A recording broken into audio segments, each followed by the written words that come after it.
Sud Radio, les clés d'une vie, Jacques Pessis. Les clés d'une vie, celle de mon invité. Vous avez exploré le monde avant de vous aventurer sur une terre encore plus inconnue, l'âme humaine. Des clés vous ont permis de devenir un best-seller. Aujourd'hui, nous allons découvrir d'autres clés, celles de votre vie. Bonjour Natacha Calestrémé. Bonjour Jacques. C'est vrai que ce nouveau livre, Trouver ma place, chez Albin Michel, c'est la deuxième partie d'un livre qui a été un best-seller, La clé de votre énergie. Et votre énergie, vous n'en manquez pas, à en juger par votre parcours qu'on va évoquer à travers des dates clés comme tous les jours. Avec grand plaisir. Alors, la première date que j'ai trouvée, c'est le 25 janvier 1989. Elle ne vous concerne pas directement, Natacha Calestrémé, mais c'est la sortie d'un film cher à votre cœur.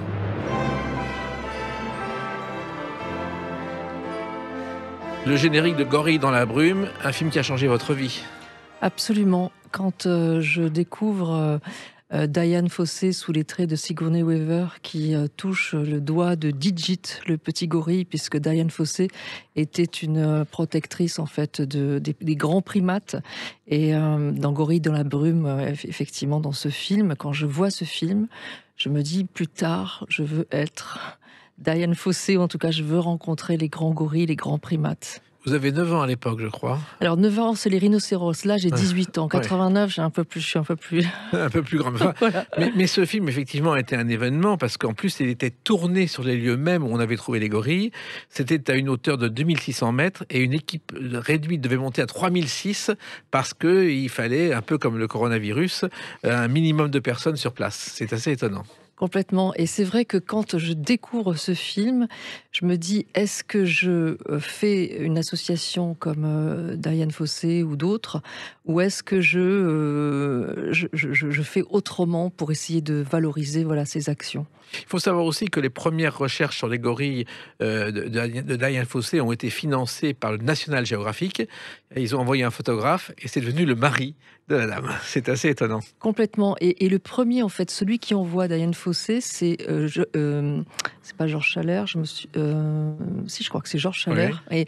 Et en fait, il a envoyé 3 femmes. Birutei Galdikas sur les orang-outans, Dian Fossey sur les gorilles et Jane Goodall sur les chimpanzés. Voilà. Vous, c'était les gorilles. Et finalement, la passion des animaux, bon, le rhinocéros, c'est à 9 ans, parce que je crois qu'un jour, vous pensez qu'ils vont disparaître. Et c'est une passion de toujours pour vous.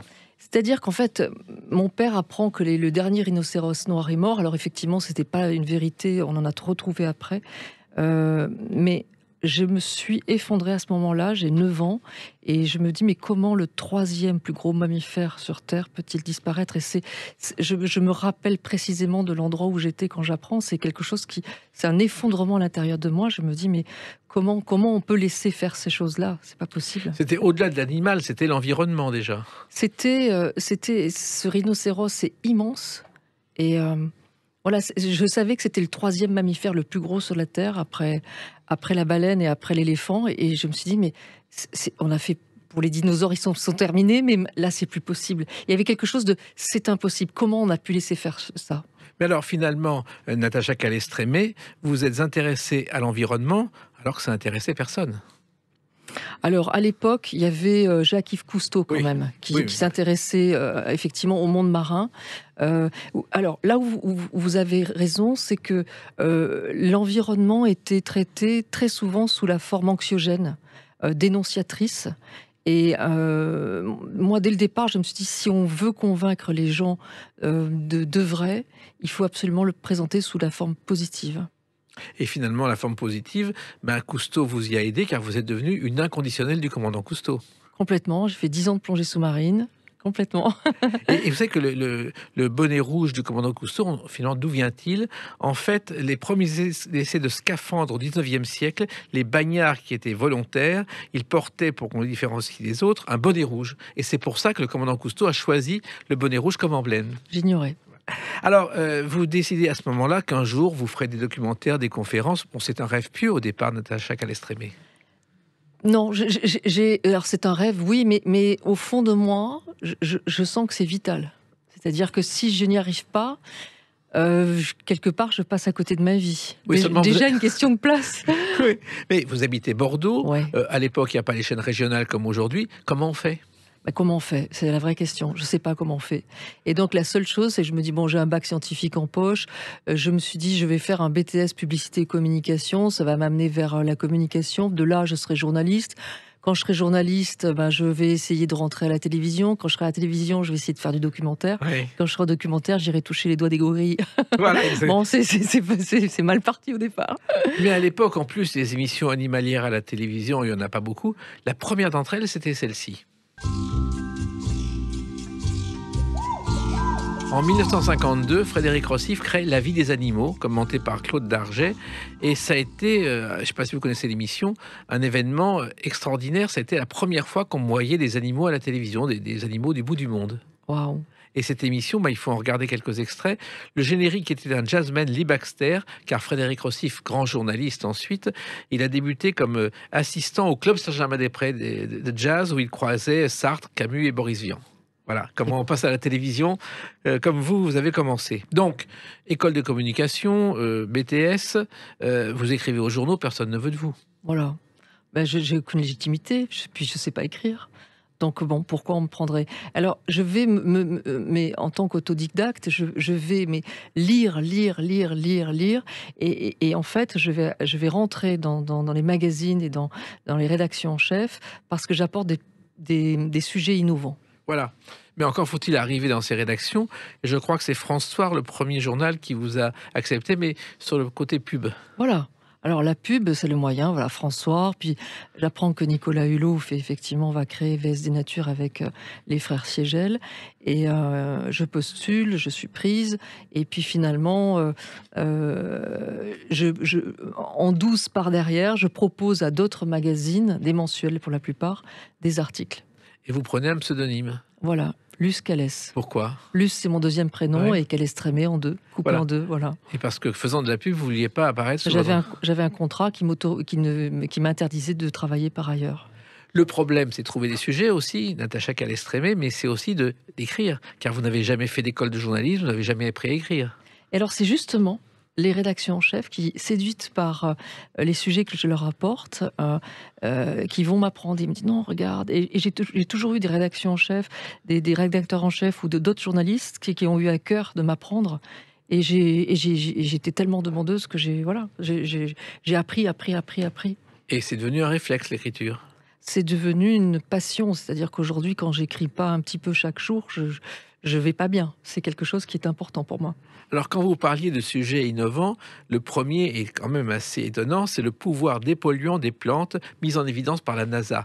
Et ça, à l'époque, encore une fois, personne n'en parlait. J'étais la première à en parler, effectivement. Et comme j'ai vraiment une vision scientifique des choses, et qu'aujourd'hui, je me considère comme journaliste scientifique, journaliste santé et environnemental, eh bien, voilà, j'ai tellement lu sur ces sujets que finalement, voilà, tous les articles scientifiques que je réussis à récupérer, eh bien, j'essaie de proposer un article derrière. Alors, au départ, il y a la presse, vous essayez de la télé avec une série, Les héros de la nature, et au départ, mais toutes les portes se ferment.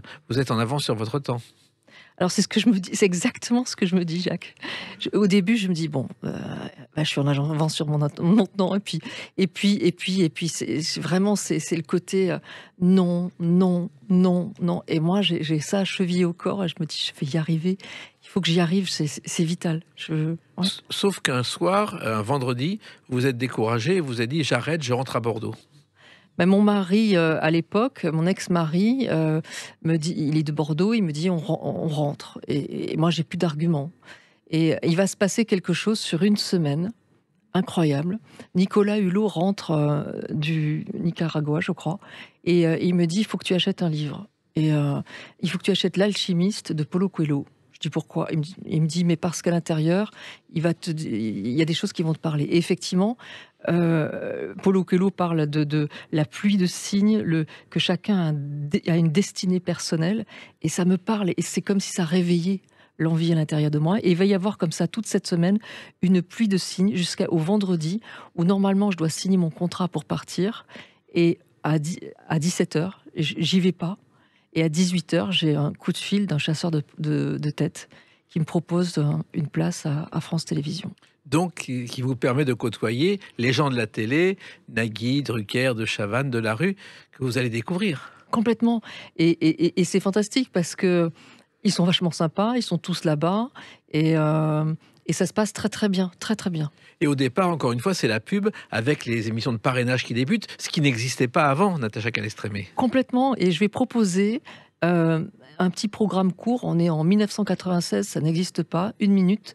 Ça s'appelle Environnement et je propose à des stars de dire ce qu'elles font pour la nature et l'environnement. Et ce que je ne sais pas, c'est qu'en fait, toutes les personnes qui sont au-dessus de moi à l'époque, elles rêvent de faire des choses pour la télé et le fait que j'y arrive si vite, c'est insupportable. Et donc je vais me faire licencier. Du jour au lendemain. Je crois que vous avez tourné 15 pilotes. Oui, complètement. Et du jour au lendemain, et là, c'est Michel Drucker qui va me dire quelque chose que je n'oublierai jamais. Il m'a dit, c'est le coup de pied aux fesses qu'il vous fallait pour faire enfin ce que vous souhaitez. Je vous donne 2 ans, et il m'en a fallu 3, enfin 2 et demi, mais effectivement, j'y suis arrivée. Et ben voilà, on va en reparler avec une autre date, le 24 novembre 2001. À tout de suite sur Sud Radio avec Natacha Calestrémé. Sud Radio, les clés d'une vie, Jacques Pessis. Sud Radio, les clés d'une vie, celle de mon invitée Natacha Calestrémé. Trouver ma place, 22 protocoles pour accéder au bonheur, votre nouveau livre chez Albin Michel, on en parle tout à l'heure, parce qu'avant il y a eu d'autres choses. Et j'ai trouvé cette date du 24 novembre 2001, ça vous dit peut-être pas grand-chose. C'est une émission régionale qui s'appelle La vie d'ici, et vous êtes interviewé par Éric Brunet au Cinéma des cinéastes, et c'est votre première télé où vous évoquez cet homme. Whales are highly social, very intelligent, sentient beings. Paul Watson, le fondateur de Greenpeace, et vous êtes dans ce festival pour présenter un film, L'œil du cachalot. Vous vous souvenez de cette télé ? Il y a tellement longtemps, mais effectivement, ça m'émeut beaucoup d'entendre la voix de Paul Watson. L'histoire, elle est incroyable. J'ai enfin réussi. France 3 est d'accord pour lancer les héros de la nature, et mon emblème, c'est Paul Watson, l'écolo guerrier, et il n'a jamais accepté de faire de documentaire. Jamais, jamais, jamais. Et moi, je connais tout sur sa vie. J'ai tout lu. Je connais absolument toute sa vie. Et je contacte son attaché de presse et je lui écris un petit mail et je lui dis I'm very sorry but I speak English like a Spanish cow. Je parle anglais comme une vache espagnole et oui. L'expression n'existe pas en anglais. Oui. Et je signe par me. Bon. Oui. Et le gars est mort de rire. Et donc, du coup, il me répond en disant « Mon petite vache française, vous me demandez depuis 6 mois les numéros. Voici. » En fait, par l'humour, il me donne le numéro de téléphone de Paul. Et donc, à l'époque, je parle vraiment pas bien anglais. Et donc, j'ai ma fiche avec 18 phrases comme ça. Et pour convaincre Paul Watson de m'accepter pour le documentaire. Et je fais le numéro comme ça. Et puis, il décroche, il est sur son bateau en pleine mer. « Hello, Paul Watson speaking. » Bon. Et là, je fais « Paul Watson ?» Donc, le bagay, il a Pofi. Il me dit « Yes ». Et là, l'émotion vient et je lui raccroche au nez. Donc là, je dis « Ok, ça part super mal cette affaire. » Je reprends le numéro, je refais. Il éclate de rire et il me dit « What do you want ? Qu'est-ce que vous voulez ?» Et je lui dis « Je veux faire un film avec vous. » Il me dit « C'est d'accord. » Parce qu'en fait, il s'est dit, je pense, cette pauvre fille est tellement émue qu'elle va faire un film extraordinaire. Et j'ai donc été la première à faire un film sur Paul Watson en bégayant. Alors, il faut savoir que c'est le fondateur de Greenpeace. Donc, vous avez tourné ce film. Et il faut savoir que Watson est misanthrope. C'est-à-dire, il dit « Je ne suis pas un grand fan de l'espèce humaine dans son ensemble. Mes congénères sont des primates arrogants et incontrôlables. Le monde est rempli de foules décérébrées qui vivent dans des univers fantaisistes. » C'est un personnage. C'est un personnage. Et donc, finalement, vous avez tourné avec lui et c'est devenu un film présenté dans ce festival. Complètement. Et puis, il est passé à la télévision, voilà. Et non, je suis très, très fière d'avoir fait ce film, effectivement. Et ça a été une grande, grande aventure. On a cru on allait couler. On a les hélicoptères on empêchait la guerre des Féroé, c'est-à-dire la mort des globicéphales sur place. Enfin, voilà. Et ça s'appelle l'œil du cachalot parce qu'il y a un cachalot qui est mort devant lui et qui l'a regardé comme un être humain. Vous l'avez bien bossé le sujet, hein, Jacques. Exactement, ouais, c'est un moment extraordinaire qu'il raconte. Alors, vous devez aussi ce film à la confiance d'un directeur des divertissements qui s'appelait Louis Berriot, qui était un journaliste. D'ailleurs, quand il est devenu directeur de divertissement, il a échangé sa veste très sérieuse contre une veste de couleur. Et je l'ai vu un jour dans son bureau demander à sa secrétaire qui était ce Jean-Jacques Goldman dont tout le monde parlait. Oui, c'est pas son truc, les variétés. Mais en revanche, l'environnement, c'était son truc. Ah bah oui, il avait créé la France défigurée, Oui. Qui était effectivement le premier, pour le coup, magazine sur l'environnement. Et donc, c'est grâce à lui que vous avez pu débuter, même avant, à la télévision. Pas vraiment. C'est lui qui m'a, il m'a écouté, mais les choses que j'ai proposées ne se sont pas faites. Voilà, mais en même temps, je reviens à ce passage qui vous a mené à Paul Watson. Vous avez tout fait à la télévision, car vous avez même écrit des jeux. Oui. Mais c'est-à-dire que quand je me fais licencier pour France Télévisions, il y a un réalisateur qui me dit bon, je suis une pauvrette, j'ai plus rien, et il me dit bah tu vas faire les questions en tant qu'auteur dans les jeux, et je lui dis ok, pas de problème, et donc je rentre là-dedans, et puis mais je me dis mais je m'éloigne là, je vais pas vers le documentaire, donc du coup je vais à un moment donné, je me dis l'argent ne compte pas, je mets ça de côté, je repars à zéro. Et je vais faire tous les métiers autour de la production, de la réalisation pour apprendre. C'est-à-dire que vous avez tout fait pour devenir productrice, c'est ce que tout le monde devrait faire. Réalisatrice. Non, chacun. Aujourd'hui, il y a des formations. À l'époque, il n'y en avait pas vraiment. Oui, il fallait se débrouiller sur le terrain. Voilà. Mais résultat, vous avez fait des films sur les crocodiles, les hippopotames, les guépards, tout y est passé. Les chauves-souris, oui, tout à fait. Ouais. Et ça aussi, c'était tout à fait nouveau. Alors, alors à l'étranger, ça existe, hein, National Geographic, Oui. BBC, etc. En France, on peut dire que j'ai été une des dernières, et en tout cas la dernière femme à le faire. En plus, une femme, c'était pas évident au départ. Ouais. Parce que je sais que Christian Zuber, dans les années 80, 70, a fait une série Caméra au point où il présentait toutes les îles, tous les animaux du monde, mais c'était un homme. Une Ouais. femme, il n'y avait pas le féminisme d'aujourd'hui. Oui, c'est vrai. C'est vrai, c'était un petit peu plus dur, mais en même temps, voilà, j'ai eu beaucoup de chance, je l'ai provoqué aussi, et on avait, ça a été, j'ai plus appris au contact des animaux et des végétaux, bizarrement, qu'auprès de certains hommes. C'est-à-dire que quand vous voulez filmer une espèce sauvage, il faut s'oublier, il faut disparaître, il faut être à l'unisson, en vibration avec ce monde. Et c'est ce qui m'a permis de gagner en intuition. Et donc, j'ai réussi ensuite, en fait, à proposer des sujets qui étaient peut-être avant-gardistes, grâce à ce contact avec les animaux, avec les arbres. Parce que en étant une liane parmi les lianes, en étant un bout de savane, eh bien, les animaux ne fuient plus quand vous arrivez. Vous êtes un animal comme eux. Et apprendre ça permet de respirer le monde. Et à l'heure du confinement, des convives, savoir respirer le monde, c'est une chance. Oui, et ça, vous avez petit à petit appris à apprivoiser ces animaux, à vivre avec eux. À les sentir avant qu'ils fassent des choses. Je me souviens, j'étais en Ouganda et on était en train de regarder les hippopotames. Ils bougent pas beaucoup en pleine journée. Et à un moment donné, je dis à mon caméraman Gérard, je lui dis, la maman hippopotame là, elle va se lever et il y a son petit derrière qui est là-bas, qui va partir. Ils vont partir derrière les roseaux par là.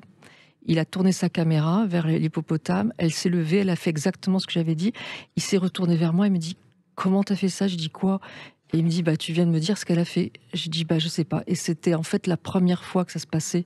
Et ça n'a jamais cessé. Et puis un jour, Natacha Calestrémé, vous avez réalisé votre rêve à Bornéo, dans la jungle. Vous avez rencontré un orang-outan. Absolument. C'est une histoire qui... Dans un de mes livres, on me voit en photo, j'ai le rouge aux joues, un peu, vous savez, le premier amour, il m'a choisi. En fait, on vient de marcher, on est en plein cœur de Bornéo, quasiment 100% d'humidité, on a des bottes parce qu'il y a de l'eau partout, des sangsues qui font la taille de mon doigt. Et les Dayaks qui nous accompagnent ont repéré des orang-outans à une 50aine de mètres, on a des longues focales, donc on va pouvoir les filmer. Et moi, je m'assieds, j'en peux plus, il fait très très chaud, et j'entends un bruit. Je me tourne à côté, à droite, à gauche, je vois rien. Je lève la tête, et là, je vois un orang-outan au-dessus de moi. C'est un subadulte, il a 7-8 ans, ça veut dire qu'il a passé l'adolescence. Et Je baisse la tête. Les grands primates, il ne faut pas les confronter dans les regards. C'est comme vous, par exemple, je ne peux pas vous confronter dans le regard. Et donc, je baisse la tête et à l'intérieur de moi, je dis « Descends, s'il te plaît, viens me voir. Je t'en supplie, viens, descends. Je t'en supplie, viens voir. » Et il descend. J'ai le réflexe de jeter mon appareil photo au Dayak qui est en face de moi et je lui dis « Photo, photo ». Et le orang-outan passe devant moi, il vient à côté comme ça et il prend un bâton et il monte sur mes genoux. Et là, il fait une chose extraordinaire. Il touche mes cheveux. Je sais qu'on est filmé, donc les gens verront peut-être mes cheveux. J'ai des cheveux longs. Les Dayaks ont les cheveux très, très, très, très, très courts. Et je pense que c'est ça qui l'a attiré. Il a touché mes cheveux. J'ai une photo de moi un peu floue d'un orang-outan qui touche mes cheveux. Et 2 secondes après, il est parti. Et en fait, on dit que les orang-outans sont très intelligents et ont un raisonnement beaucoup plus proche des hommes que des animaux. Ils sont surtout les seuls animaux sur Terre à être d'une placidité et d'une gentillesse exceptionnelle.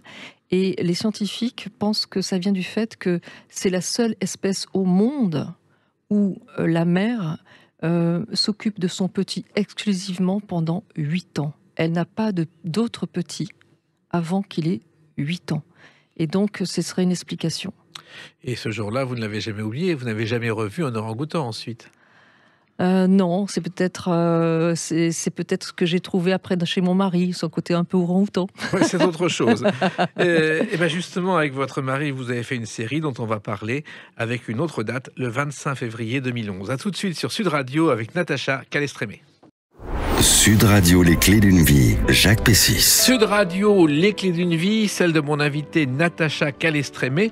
Nous parlerons tout à l'heure de ce livre « Trouver ma place », qui est la suite ou le complément de La clé de votre énergie chez Albin Michel, un grand succès.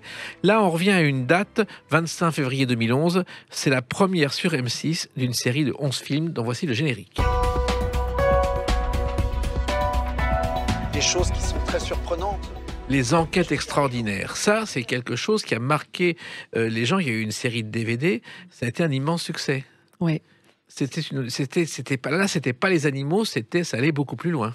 En fait, moi j'ai un grand-père qui était guérisseur et Stéphane Alix, mon mari, et moi, nous nous sommes toujours intéressés aux choses sérieuses, la science. Lui, il était ancien reporter de guerre. Moi, tout ce qui était scientifique me rassurait. Mais en même temps, il y avait ce côté de l'inexpliqué qui nous passionnait. Et finalement, si la science ne pouvait ne pas tout expliquer, pourquoi pas le mystère de la vie? Donc, vous avez exploré des univers que les scientifiques n'explorent pas vraiment. Ah bah complètement. La médiumnité, la guérison, le 6e sens, les énergies de la nature, les énergies du corps. Oui, alors ça, ce sont des sujets qui passionnent tout le monde, mais qui en général sont critiqués par tous ceux qui peuvent critiquer. Alors, c'est vrai que ça l'a été longtemps, et jusqu'à à peu près 2011, ce que vous disiez. Quand on traitait ces sujets-là, souvent c'était avec les flashs violets à la télé, avec des effets de hibou, de trucs un peu débiles. Et à partir de ce moment-là, on a eu la chance, en fait, que M6 signe, d'ailleurs pour la petite anecdote, M6 a signé les contrats parce que la proposition leur a été faite au moment où les Girondins de Bordeaux ont gagné. Et donc tous les projets qui ont été proposés le lendemain à Taverneau, Nicolas Taverneau, à M6 ont été signés. Donc on se rend. Et je suis de Bordeaux, donc en fait j'avais demandé à l'équipe, il faut que je vous dise, hein, Jacques, j'avais payé grassement l'équipe de Bordeaux pour qu'ils gagnent. Oui, j'avais pas de vous. Voilà, c'est comme ça. Hein. Alors, il se trouve que ces films, justement, c'est des films sur des enquêtes extraordinaires, mais qui ont demandé beaucoup de pré-enquête de votre part, parce que c'est pas des sujets qu'on aborde simplement. Voilà. Alors, c'était un vrai pari, et le pari, c'était de traiter de ces sujets un peu compliqués, un peu difficiles à expliquer scientifiquement, mais sous une forme cartésienne, notamment en faisant intervenir des chercheurs, des médecins, des psychiatres, pour expliquer ou tenter d'expliquer, ou simplement faire dire, par exemple, à un chirurgien, le cas Pamela Reynolds, par exemple, qui est assez connu, que l'on traite sur les near-death experiences, les expériences de mort imminente, Bon, on avait un chirurgien qui avait opéré à cœur ouvert une femme qui disait que pendant l'opération, elle s'était vue au-dessus d'elle et elle pouvait raconter plein de choses, et notamment que la chanson Hotel California était passée alors qu'elle était en mort clinique, puisqu'elle avait une opération à cœur ouvert. Et avoir un chirurgien qui vous dit « je ne sais pas ce qui s'est passé, mais ça s'est passé », c'est extraordinaire, même si on ne l'explique pas. Donc c'était vraiment ce qu'on avait à cœur de faire. Et il y a un compositeur illustre qui est Paul Misraki, qui a composé « Tout va très bien, Madame la Marquise »,« Qu'est-ce qu'on attend pour être heureux ?» Passionné par le sujet, il a traduit les livres de Raymond Moody, « La vie après la vie », donc c'était le premier à faire du ça. genre, Voilà. ouais. Et il m'a raconté un jour qu'à 29 ans, il avait fait une expérience de sortie de son corps et avait eu beaucoup de mal à revenir et n'avait jamais recommencé. Ah, tiens, c'est C'est assez étonnant. Ouais. Cet homme qui était un musicien d'exception était passionné par le sujet. Alors, vous rencontrez aussi des chamans, parce que ça, c'est assez peu connu, c'est assez mystérieux, et vous en rencontrez. Alors, pour les enquêtes extraordinaires, et puis aussi, je vais écrire pour un magazine Géo, pour faire un sujet justement sur les chamans du Pérou, les Indiens Shipibo, faire des initiations chamaniques. Et donc, je rencontre des chamans. Pour les enquêtes extraordinaires, je m'occupe aussi du casting de guérisseurs, de médiums. Je les écoute avec bienveillance, avec curiosité, parfois un peu dubitative, mais je prends des notes. Et ça va me servir. Oui, exactement, pour des livres, mais aussi pour se faire une opinion, parce que là-dessus, il fallait être très objectif. Complètement. Et puis, j'ai toujours eu à cœur de me dire que, ok, ce qu'ils expliquent, c'est intéressant. Maintenant, comment je peux l'expliquer sur un point de vue scientifique? Ça, c'est ma démarche. Et vous avez eu des réactions ensuite des chercheurs, du public, qui vous ont conforté dans vos recherches? C'est-à-dire qu'il y a eu un engouement sans précédent, c'est ce que vous disiez tout à l'heure. C'est-à-dire que je pense que ça a ouvert une porte pour beaucoup. Les gens continuent de me parler de ces films, qui sont d'ailleurs régulièrement rediffusés sur Sister, je crois. Alors, je crois qu'il y a un des films sur les énergies qui traversent les maisons. Qu'est-ce que c'était, ça?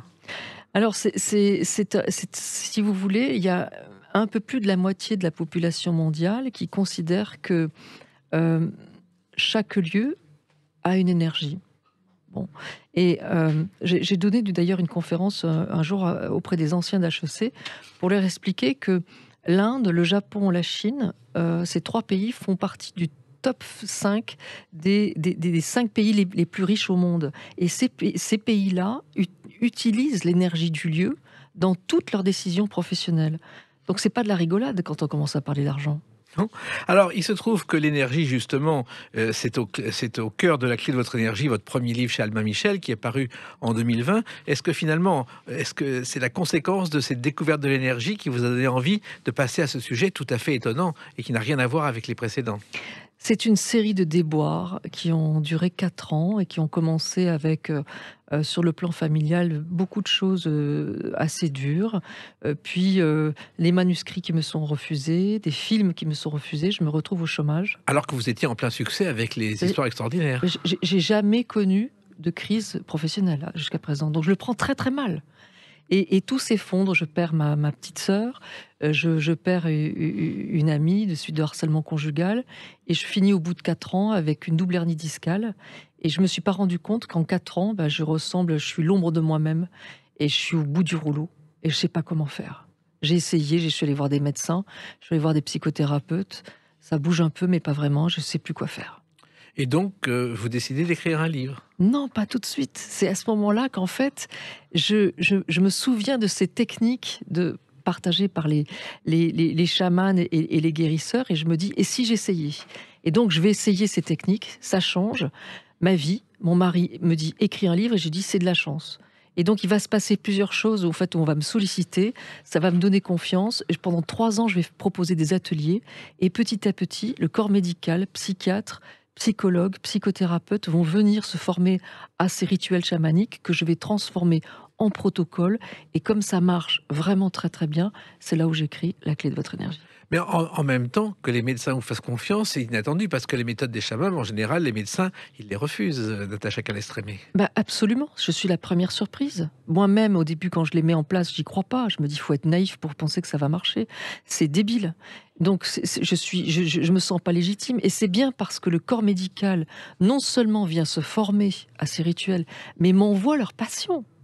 Mais là, j'ai encore reçu un message d'une personne qui me dit « J'utilise vos protocoles, je suis chirurgien dentaire. » C'est pas des rigolos. Et pourtant, pour les personnes qui veulent aller sur mon site, j'ai un témoignage d'un médecin qui dit j'ai fait le protocole 5 qui permet de retrouver notre énergie. Et depuis, il y a une fatigue chronique que j'ai depuis mes 18 ans qui est disparue. Et il finit avec cette phrase que tout le monde pourra voir s'ils veulent aller sur le site, où il dit c'est tellement simple que j'aurais souhaité qu'on me l'apprenne en cours de médecine. Et vous n'avez pas pris de cours de médecine, vous n'avez jamais appris, c'est venu instinctivement, ces protocoles. Complètement, c'est-à-dire que ma contribution, c'est de transformer quelque chose qui existe depuis la nuit des temps en des protocoles simples que tout le monde peut faire chez soi, tout seul. Et pourquoi des protocoles? Bon, je sais pas comment c'est venu, je peux pas vous dire. Donc, vous décidez de faire un livre qui s'appelle La clé de votre énergie, et c'est un immense succès. Votre grande surprise, Natacha Calestrémé. Alors, absolument, et c'est vrai que le bouche à oreille, comme on est en plein confinement, il sort quelques semaines avant le confinement, quand vous avez quelqu'un qui finalement va mieux, il partage autour de lui. Et c'est comme ça que ça prend comme une traînée de poudre.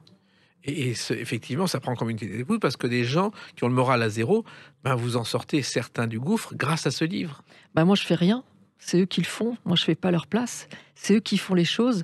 Et en fait, avec le livre Trouver ma place qui vient de sortir, je me suis rendu compte qu'en fait, il n'y avait pas seulement ceux qui étaient en perte d'énergie, qui avaient un problème de santé ou qui n'allaient pas bien. Je me suis rendu compte que souvent, dans la vie, tous les problèmes dépendent d'une question de place.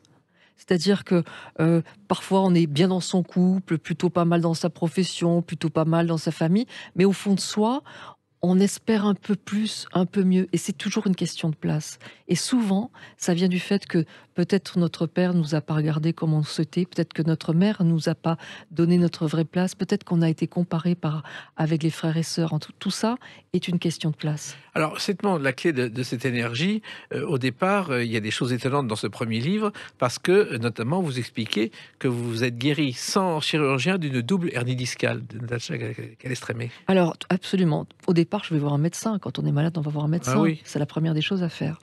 Et il me donne un myorelaxant, un anti-inflammatoire. Et quelque part, Dieu merci, ça ne m'enlève pas toute la douleur. Je dis heureusement, parce que sinon le livre n'aurait pas été écrit.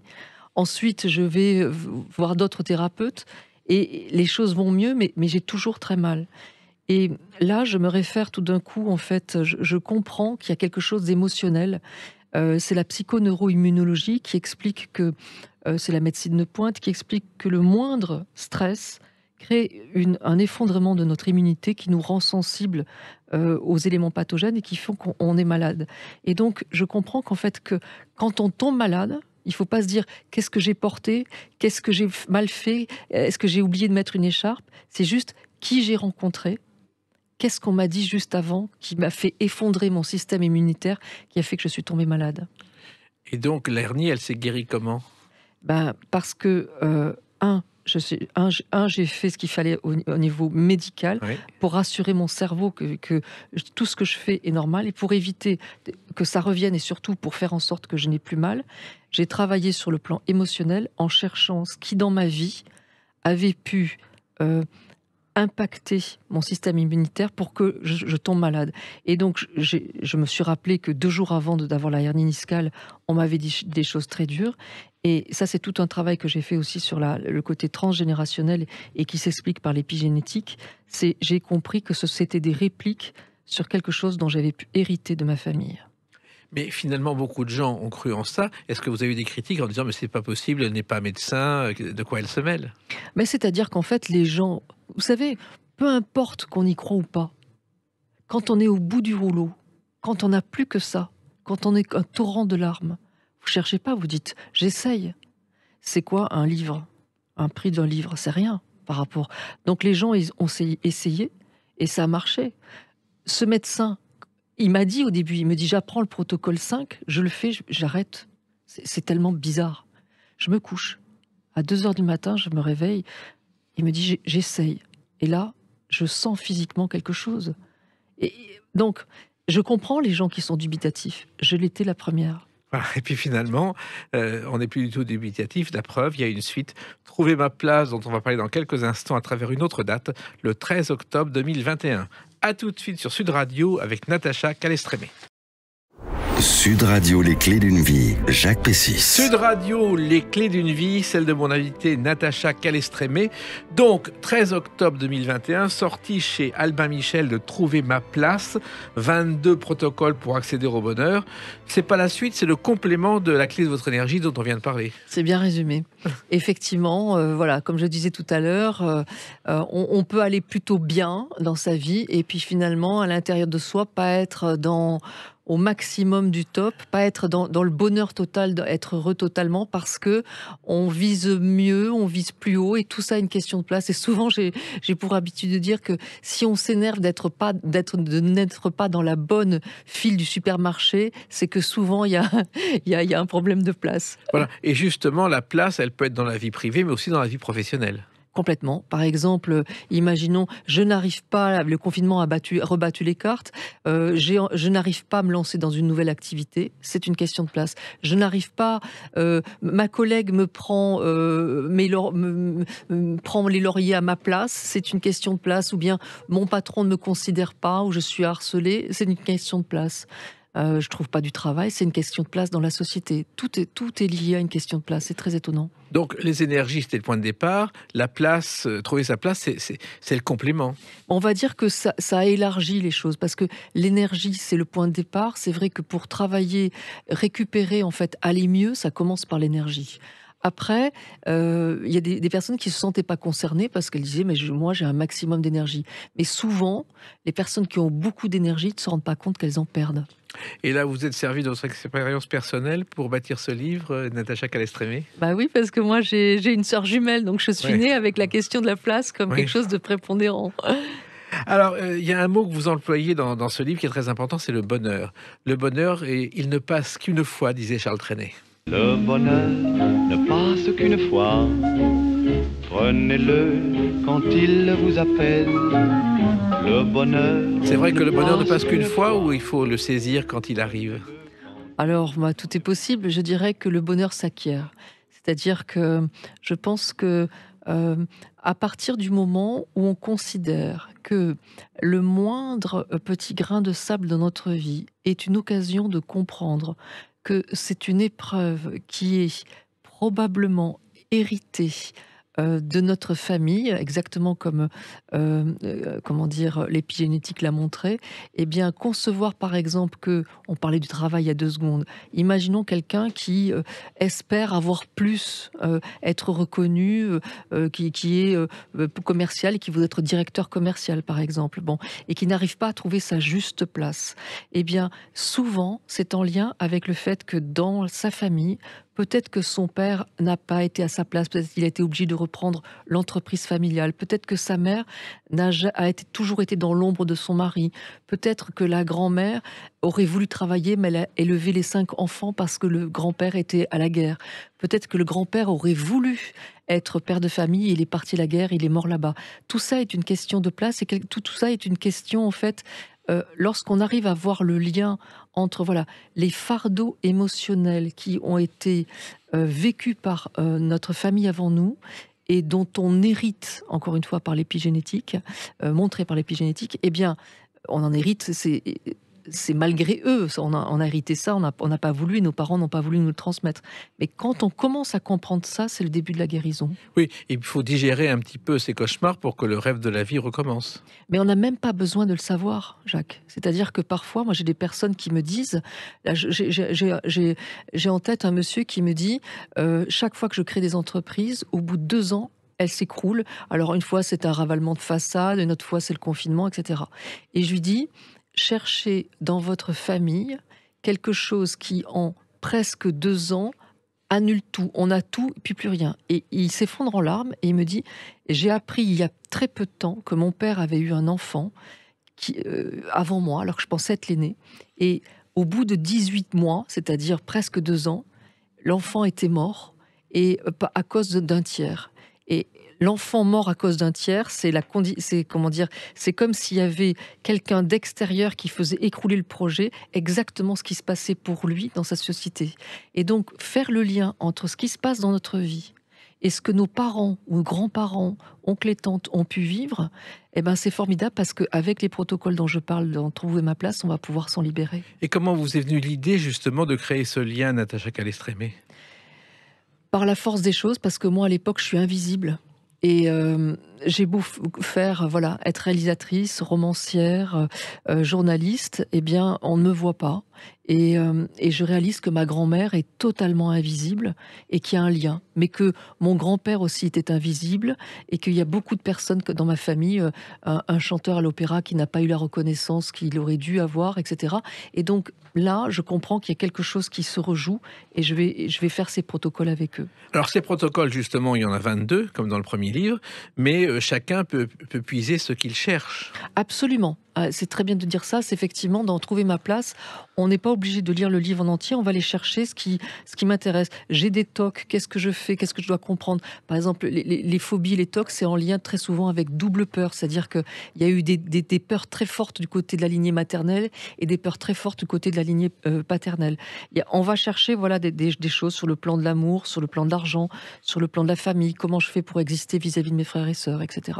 Et puis les problèmes se multiplient aujourd'hui parce que les sociétés sont de plus en plus immenses professionnellement, il faut trouver sa place, on se fait jeter. Enfin, il y a des tas de problèmes qu'on ne mesure pas. Complètement. Et d'ailleurs, il y a quelque chose que je vois beaucoup, ce sont ces parents qui sont complètement démunis de voir leurs enfants qui n'arrivent pas à se projeter et vers l'avenir. Et ça, c'est en fait quand il y a eu des fausses couches ou des interruptions de grossesse ou des morts d'enfants jeunes dans la famille, eh bien les mots naissance et mort ont été associés. Et la naissance et la mort, ça va pas ensemble. Il y a quelque chose du non-sens de la vie. Et donc, nos jeunes ont pu hériter d'une grand-mère, parce que ça peut sauter une génération, qui a peut-être fait une fausse couche, une interruption de grossesse, qui a perdu un enfant. Et donc, en se libérant, nous, parents, de cet héritage, ça va aider nos enfants à se projeter. Je reçois des témoignages tous les jours là-dessus. Et ce type de recherche, avant vous, on ne l'a jamais fait, Natacha Calestrémé? Je sais pas. Non, je crois pas. Parce que les gens se rendent pas compte justement de tout ça. Et dans cette société où les jeunes ont de plus en plus de mal à trouver leur place, où les psychiatres et psychanalystes font presque fortune avec les jeunes, c'est important. Complètement. Et vous voyez, tout à l'heure, je parlais de la phobie des TOC. J'ai une dame qui m'a répondu, qui m'a écrit à un moment donné. Elle me dit ma fille a des phobies, n'arrive pas à sortir de chez elle. Et la psy ne veut plus la voir parce qu'elle n'arrive pas à faire parler ma fille. Et je lui dis mais elle ne peut pas arriver à faire parler un enfant sur quelque chose qu'elle ignore. Et je lui dis cherchez dans votre famille qui a eu peur. Et effectivement, cette dame m'a dit mais ma mère a cru mourir quand les Allemands arrivaient. Elle avait toujours peur que quelqu'un entre chez elle. Elle a trouvé deux occurrences comme ça sur la peur et sur la phobie. Elle a dit à sa fille, ces peurs-là ne t'appartiennent pas, cette fille-là n'a plus de phobie. Et j'explique comment faire, c'est impressionnant. Oui, mais en même temps, des cas comme celui-ci, il y en a de plus en plus en 2021. Mais complètement, complètement. Et aujourd'hui, je pense que s'il y a quelque chose que a permis, entre guillemets, le confinement, c'est de gagner en autonomie. Et c'est pour ça que j'ai écrit Trouver ma place. C'est pour que les gens gagnent en autonomie, qu'ils puissent trouver le moyen de résoudre leurs problèmes. Oui, parce que bon, il y a le surmenage aujourd'hui dont vous parlez, il y a le harcèlement et le burn-out qui est devenu un phénomène qu'on n'imaginait pas voici quelques dizaines d'années. Complètement. Et ça, pour les personnes qui nous écoutent, qui en ont vécu ou qui en vivent, il faut savoir que c'est lié avec la blessure d'injustice. Parce qu'en fait, on est injuste envers soi-même et on ne se rend pas compte qu'on va trop loin. Et donc, dans ce cas-là, on épuise nos forces. Et donc, il faut chercher chez nos parents, chez nos grands-parents, qui a vécu de l'injustice. Est-ce que ma mère a vécu de l'injustice? Ah bah oui, telle chose par rapport à tel héritage. Mon père de l'injustice. Ah bah oui, parce que ceci, cela. Voilà. Et les grands-parents, etc. Et quand on a comme ça ce lien commun, on va pouvoir faire les protocoles avec eux et se libérer.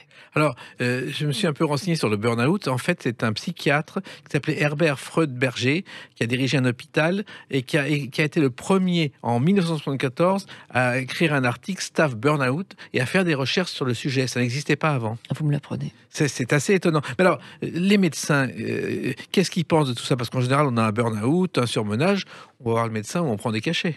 Voilà. Eh bien, je dis que les médecins qui ont ce bagage scientifique et qui s'ouvrent finalement à l'énergétique, eh ben je dis leurs patients ont tout bon. Et j'ai même un médecin qui m'a raconté, il est à Limoges, il me dit quand j'ai des personnes qui ont du surmenage ou du burn-out ou du harcèlement, couple ou au niveau de travail, sur l'ordonnance, je prescris votre livre, il me dit. Les gens lisent et puis après, ils reviennent vers moi et me disent « Docteur, j'ai envie de faire un protocole 6 avec mon boss.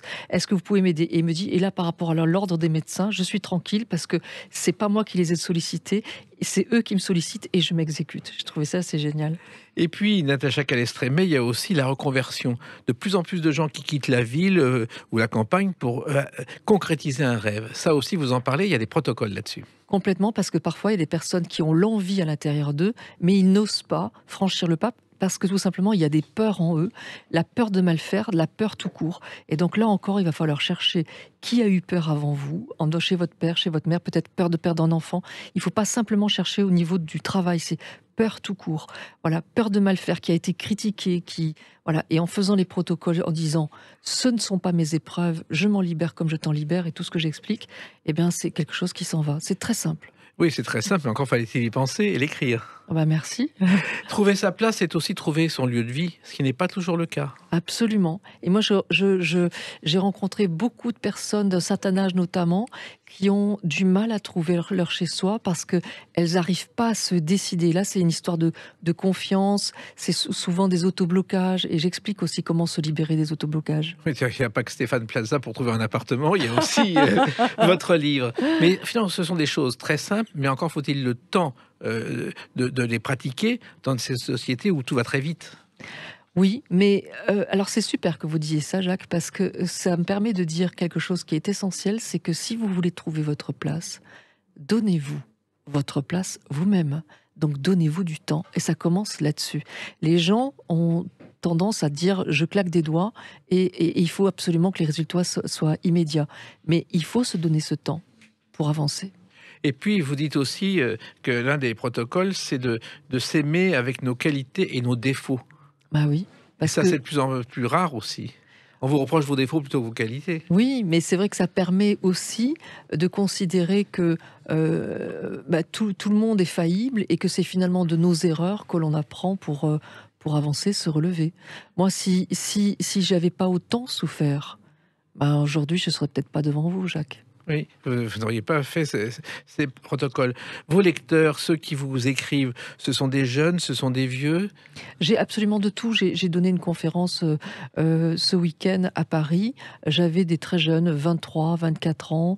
Et puis, j'ai des dames ou des messieurs, 80. J'ai une dame qui a 91 ans, un monsieur 85 ans qui m'ont écrit, assez fiers en disant « j'ai envie de récupérer mon énergie, il est encore temps ». Je trouve ça génial. Oui, et cette énergie, on l'a au fond de nous-mêmes, on s'en rend pas forcément compte. C'est-à-dire que dès qu'on vit une épreuve, on perd de l'énergie. Donc j'explique comment la récupérer. Et ce que vous écrivez aujourd'hui, ce que vous évoquez avec ces protocoles, peut-être qu'il y a 10, 20 ou 30 ans, on n'aurait pas pu y penser, ça n'aurait peut-être pas été aussi important, Natacha Calestrémé. J'en suis convaincue, Jacques, j'en suis convaincue, c'est-à-dire qu'il y a aussi une histoire de timing. C'est-à-dire que je pense que l'époque est prête parce qu'il s'est passé des choses tellement importantes, tellement difficiles que les gens... il y a une urgence aujourd'hui pour beaucoup de gens. Et cette urgence, c'est laquelle? C'est de prendre soin de soi. Et on ne prend pas le temps de prendre soin de soi, encore une fois. Je crois que les gens ont réalisé que maintenant, il y avait urgence pour ça, pour accéder à quelque chose d'essentiel. Et il y a des gens qui ont compris que l'argent n'était pas essentiel et que être bien dans sa peau, être bien à sa place dans son couple, dans sa famille et dans son travail, c'est essentiel. Eh bien, ce qui est essentiel aussi, c'est de lire ce livre. Si vous n'avez pas lu La clé de votre énergie, vous la procurez. Et puis, je dirais le tome 2, ce qu'on peut dire autrement, Trouver ma place, 22 protocoles pour accéder au bonheur chez Albin Michel, de Natacha Calestrémé. Tout le bonheur que je vous souhaite, c'est que vos lecteurs vous écoutent. C'est déjà le cas et je vous en remercie. Merci beaucoup. Les clés d'une vie, c'est terminé pour aujourd'hui. On se retrouve bientôt. Restez fidèles à l'écoute de Sud Radio.